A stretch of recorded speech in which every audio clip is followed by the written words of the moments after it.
Hello viewers, আসসালামু আলাইকুম। চলে এসেছি নতুন আরেকটি রেসিপি নিয়ে। আমার আজকের রেসিপি টমেটো দিয়ে। টমেটোর এই রেসিপিটি থাকলে ভাতের সাথে কিন্তু আর কিছুই লাগবে না। আশা করছি আমার আজকের রেসিপিটি আপনাদের কাছে ভালো লাগবে। আর প্রথম থেকে শেষ পর্যন্ত দেখার জন্য সবাইকে অনুরোধ করছি। আর এই রেসিপিটি মাত্র 5 মিনিটের মধ্যেই তৈরি হয়ে যাবে আর একদম অল্প তেলের মধ্যে তৈরি হবে। তো এখানে আমি একদম লাল টমেটো নিয়েছি 5টি, দেখতে পাচ্ছেন। এখন এগুলোর বোটাটাকে আমি ফেলে দেব। মানে আমি এগুলোকে খুব ভালো করে কিন্তু ধুয়ে মুছে নিয়েছি। এখন এগুলোকে আমি কেটে নেব।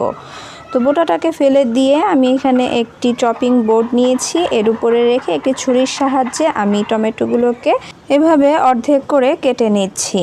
আর এভাবে করেই আমি সবগুলোকে কেটে নেব। অর্ধেক করে কাটার পরে সাথে সাথে যে এর ভিতরে অংশটা থাকে, মানে সাদা অংশ কিংবা শক্ত অংশ, সেটাকেও ফেলে দেব। কারণ এটা সহজে সিদ্ধ হতে চায় না, তাই ফেলে দিলে এটা খুব সহজেই তাড়াতাড়ি সিদ্ধ হয়ে যাবে আর রান্নাও হয়ে যাবে। তো এভাবে করে আমি সবগুলোকে এখন কেটে নিয়েছি, দেখতে পাচ্ছেন। এখন আমি চলে যাব চুলায় একটা প্যান বসিয়ে দিয়ে তাতে দিয়ে দিচ্ছি 1 টেবিল চামচ পরিমাণ তেল। এখানে আমি রান্নার যে সয়াবিন তেল পাওয়া যায় সেটা দিয়েছি, আপনারা চাইলে সরষের তেলটা দিতে পারেন। তেল একটু গরম হলে এর মধ্যে দিয়ে দিলাম 4টি শুকনো মরিচ। এখন এই শুকনো মরিচটাকে তেলের মধ্যে সুন্দরভাবে ভেজে নিতে হবে। তো আমি সুন্দরভাবে ভেজে নিয়েছি, এটা কিন্তু সুন্দর একটা ফ্লেভার ছড়িয়েছে। এখন এই তেল থেকে মরিচগুলোকে উঠিয়ে নিতে হবে। উঠিয়ে এক সাইডে রেখে দিয়ে অন্য প্রসেস করে নিচ্ছি। তো এই তেলের মধ্যেই আমি অ্যাড করে দিচ্ছি রসুন কুচি। এখানে আমি 4 থেকে 5টি রসুনের কোয়া নিয়ে এটাকে মাঝখান থেকে অর্ধেক করে কেটে নিয়েছি। এখন এটাকে একটু ভেজে নিচ্ছি। আর এটাকে একটু লাল লাল করেই ভেজে নেব, মানে হালকা ব্রাউন কালার করে ভেজে নিয়ে এটাকে উঠিয়ে নিতে হবে। তো দেখতেই পাচ্ছেন রসুনের কালার কিন্তু চেঞ্জ হয়ে গিয়েছে। এখন এই পর্যায়ে আমি রসুনটাকে উঠিয়ে নিচ্ছি। তো এইখানে যে তেলটা আছে এই তেলের মধ্যেই আমি এখন দিয়ে দিচ্ছি পেঁয়াজ কুচি। এখানে আমি একটি মিডিয়াম সাইজের পেঁয়াজ কুচি করে নিয়েছি। এই পেঁয়াজটাকেও আমি একটু ভেজে নিচ্ছি। আর এভাবে আমি আলাদা আলাদা করে ভেজে নিচ্ছি। এতে করে যা হবে, মানে একটা তাড়াতাড়ি ভাজা হবে আরেকটা দেরিতে ভাজা হবে, তখন আর এরকমটা হবে না। যেটা তাড়াতাড়ি হয় সেটা তাড়াতাড়ি হয়ে যাবে। তো এ পর্যায়ে আমি অ্যাড করে দিচ্ছি টমেটোটাকে আমি এভাবে উল্টো করে দিয়ে দিচ্ছি। আর এভাবে করে আমি যে কয়টা টমেটো আর কি ধরে সেই কয়টা আমি এখানে দিয়ে ভেজে নিয়েছি। তো আমি এখানে সব কয়টাই দিয়ে দিয়েছি। দিয়ে এর উপর থেকে 1 চামচ পরিমাণ তেল দিয়ে এখন এটাকে ভেজে নেব। চুলার আঁচ একদম লো টু মিডিয়ামের মাঝামাঝি রেখে এটাকে ভেজে নিতে হবে।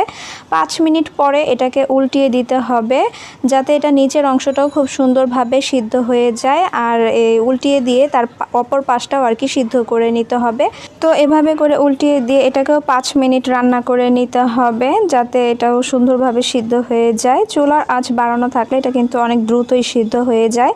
তো আমি লো টু মিডিয়ামের মাঝামাঝি রেখে এটাকে কিন্তু রান্না করে নিয়েছি, দেখতে পাচ্ছেন। এখন এটাকে আমি চুলা থেকে নামিয়ে একটি প্লেটে ঢেলে নিচ্ছি। আর 5 মিনিটের জন্য রেখে দিচ্ছি যাতে ঠান্ডা হয়ে যায়। ঠান্ডা হওয়ার আগে কিন্তু এটা ধরা যাবে না।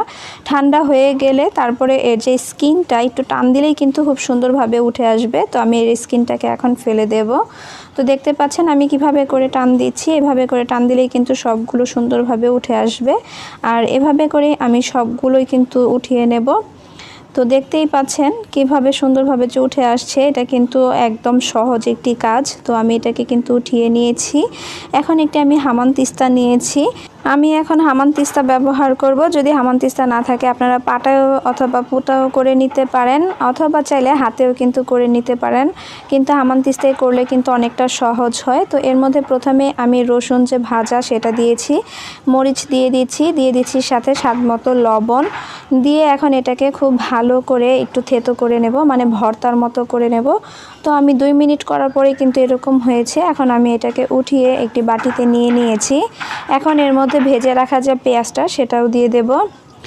দিয়ে এর মধ্যে দিয়ে দিচ্ছি 2 টেবিল চামচ পরিমাণ ধনেপাতা কুচি। এখানে আমি ধনেপাতা কুচি দিয়েছি, যদি আপনারা পছন্দ না করেন তাহলে স্কিপ করতে পারেন।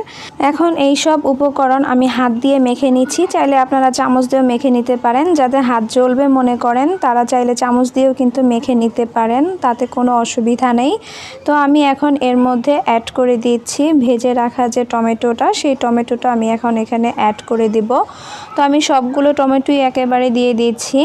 আপনারা চাইলে ভেজে রাখা টমেটো কিন্তু রেখে কিছুক্ষণের জন্য রেখে দিতে পারেন, পরবর্তীতে ভর্তা করে খেতে পারবেন। টমেটোগুলোকে দিয়ে এখন একটি ম্যাশারের সাহায্যে আমি এগুলোকে ম্যাশ করে নিচ্ছি। চাইলে আপনারা হাতের সাহায্যে এটাকে করে নিতে পারেন, তবে ম্যাশার দিয়ে করলে একদম অনেকটা সহজ হয় আর দ্রুত হয়ে যায়, তাই আমি ম্যাশার দিয়ে করে নিয়েছি। দেখতেই পাচ্ছেন এটা কিন্তু প্রায় হয়ে গিয়েছে। এখন অ্যাড করে দিচ্ছি 1 চামচ সরষের তেল। এই সরষের তেলটা দিতে চেষ্টা করবেন, এতে করে কিন্তু এই চাটনির যে আসল টেস্ট সেটা বের হয়ে আসবে।